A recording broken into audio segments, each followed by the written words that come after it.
Filthy hygiene during wars. War is dirty business, both literally and figuratively. Beyond the violence and chaos of combat, soldiers in the trenches during World War I and World War II also faced the silent threat of disease due to horrifying hygiene conditions. With limited access to clean water, functioning bathrooms, laundry facilities, and dental care, staying healthy was an uphill battle. In this video, we'll explore the filthy side of warfare in the early 20th century. What disgusting hygiene habits did soldiers resort to in order to survive? What measures did armies take in vain attempts to curb illness? Just how foul were these global conflicts? Suit up your gas mask and brace yourself as we uncover shocking tales of truly terrible trench hygiene. Doing your business on the battlefield. Latrine pits offered little privacy and plenty of flies in the trenches of World War I, much to soldiers' disgust. Designated areas within trenches were identified for men to relieve themselves, with holes dug roughly 4 to 6 feet deep to contain waste. But crude open slit trenches and pits filled quickly, overflowing into trenches even with rotating multiple pits per company. Men faced an unenviable choice between exposing themselves to enemy snipers above ground, or contending with nauseating odors and vermin below. After defecating into these holes in the ground, soldiers were sometimes tasked with the loathsome job of maintaining them. The disgusting duty of digging, cleaning, and managing latrine pits was handed out as punishment to misbehaving troops. Attempts to reduce stench and flies consisted of placing wooden boxes around pits or sprinkling chloride of lime. But the sheer number of men sharing confined trenches made cruder communal facilities the norm. Without a properly secured outhouse, World War II troops also resorted to repurposing discarded items like empty condensed milk cans or food tins as makeshift portable bedpans when duty called at inopportune times. These improvised honey buckets were simply emptied outside trenches to be reused up to 3 days in rotation, spreading disease with each reuse. Urine could be collected similarly for use in producing saltpeter for munitions, transitioning bedpan buckets into wartime double duty.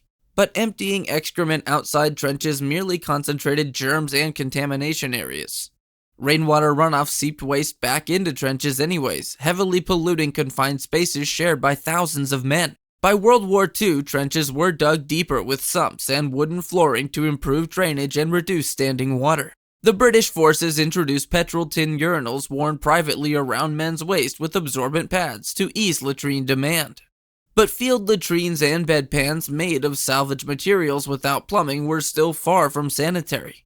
Without toilets or irrigation systems, trenches remained swamped in filth and mud, populated by rats. Water everywhere, but not a clean drop to drink. Obtaining potable water was an endless, deadly struggle on both fronts. Local water sources were quickly found to be teeming with bacteria, viruses, and parasites from decades of seepage from battlefields holding human and animal remains. Wells accessed groundwater contaminated by buried waste in a region that had seen endless conflict for centuries. And securing adequate, safe water from rear areas to forward trench lines for thousands of men proved impossible early on. Attempts were made at portable individual water sterilization using chemicals, with mixed effectiveness. British troops were issued glass bottles or aluminum flasks containing halazone pellets to disinfect a pint of water prior to drinking. But treated water tasted foul, discouraging use. Water carboys with spigots for group use held sterilized water for cooking and drinking, but couldn't meet full demand. Other methods, like boiling water, were impossible on the front lines without stoves or kettles. An experimental mobile water bottle truck was developed but couldn't access trenches frequently enough to keep pace. Instead, soldiers often relied entirely on nighttime deliveries of potable water carted in gasoline cans that contained contaminated contents both chemically and bacterially. Even when available, critical water supplies were too little and too late given the circumstances. Some desperate World War I soldiers drank straight from shell holes filled only with rain, but mixed generously with mud, blood, and body parts found littering battlegrounds. In rare periods between fires, this was the only source available. Others scooped floating scum from fetid, muddy trench floors. The results were predictable, with recurring waves of dysentery, diarrhea, and dehydration that left an already taxed army immobilized, with pants at half-mast, up to 30 miles behind lines. By World War II, understanding grew slowly regarding germ theory, chemical treatment, and water sanitation infrastructure. Chlorine tablets were issued to disinfect captured German canteens and cooking tins. Leicester bags were tapped into slowly expanded supply lines and piped water in rear staging areas. Tap water of dubious quality trickled into support lines supplying field hospitals and vehicle maintenance centers. Boil orders, when possible, became routine, with limited testing available. Forward infantry units continued to rely solely on incoming nighttime water deliveries, but benefited from the increased supply and sterilization attempts of earlier efforts. Still a precious, rationed resource, ambitious goals fell short. Soldiers received less than 5 gallons of potable water per day for all uses, including drinking, cooking, bathing, and laundry, when the minimum combat requirement was over 12 gallons daily. The majority of water was delivered for vehicle cooling systems, acknowledging machinery over men. Without clean water, pathogens, both natural and man-made, continued to take a devastating toll on 20th century combatants off the battlefield. Cooties, crabs, and worse. Between the overpowering stench and lack of laundry facilities, Great War soldiers were beset by biting insects like lice and fleas. These pests thrived in the warm, humid dugouts and dirty clothing worn in rotation for weeks without cleaning. Fed on soldiers' blood, lice transmit diseases like typhus, trench fever, and relapsing fever via infected feces rubbed into bites, eyes, or mouths. Makeshift delousing stations were eventually established away from the front lines, where troops rotated through for shaves, baths, and laundry services to combat trench pests in the long term. Special cootie cages held soldiers naked except for shoes for 20 minutes while uniforms were iron-pressed and steam-sterilized.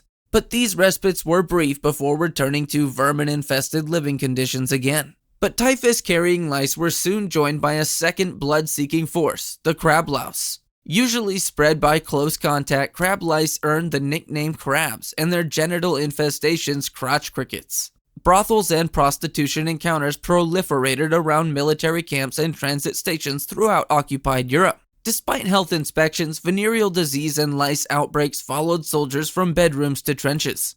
The only cure was painful manual hair removal, one louse at a time, or shaving body hair entirely for temporary relief. Lesions and infections often followed crab lice bites, increasing long-term misery. Fleas offered slightly less intimacy, but equally irritating omnipresence and disease vectors. Responsible for the dreaded trench fever, rat fleas mingled with populations, infesting humans and their clothing before returning to rodent nests. Human fleas also plagued frontline dugouts and barracks in warmer months, biting aggressively and breeding rapidly. Rotting feet and rusty teeth. Even as lice attached to soldiers' skin, the wet conditions rotted feet inside soggy boots and shoes for days or weeks at a time. Without dry socks, this condition termed trench foot affected tens of thousands in World War I. Prolonged exposure led to gangrene and amputation if untreated. Dental care was also lacking, as maintaining oral health understandably took a backseat to combat. By World War II, most divisions had assigned dentists who performed emergency procedures and extractions near battle lines, but they still faced shortages of supplies and assistance for routine care. Soldiers' sugary field rations led to rampant tooth decay that caused perpetual pain on top of everything else.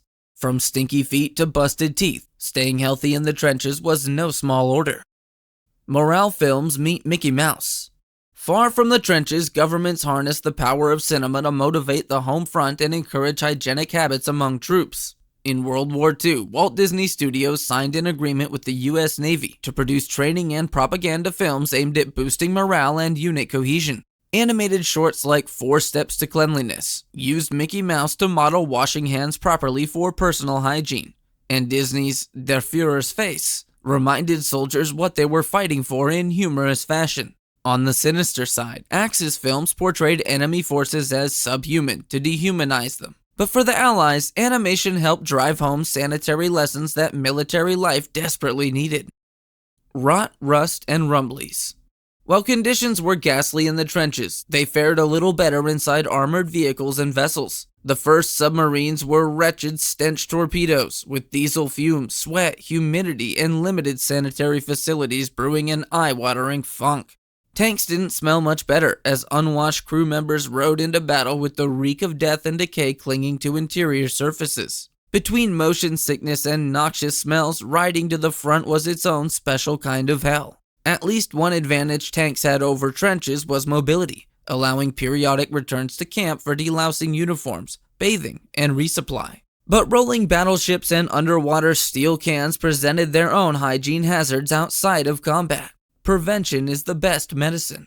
Combat is a dangerous business, but disease posed an equally lethal threat to World War I and World War II combatants off the battlefield. An estimated 1/3 of World War II casualties can be attributed in part to poor sanitation, enabling illness. Beyond proper hygiene struggling to take hold, widespread flu and venereal disease outbreaks spread rapidly in crowded camps and cities. Towards the later years of World War II, the importance of cleaning clothes, latrines, skin, oral health, and containment became increasingly clear.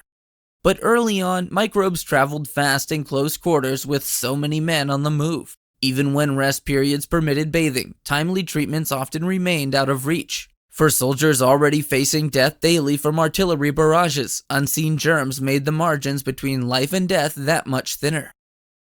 Deadly aftermath.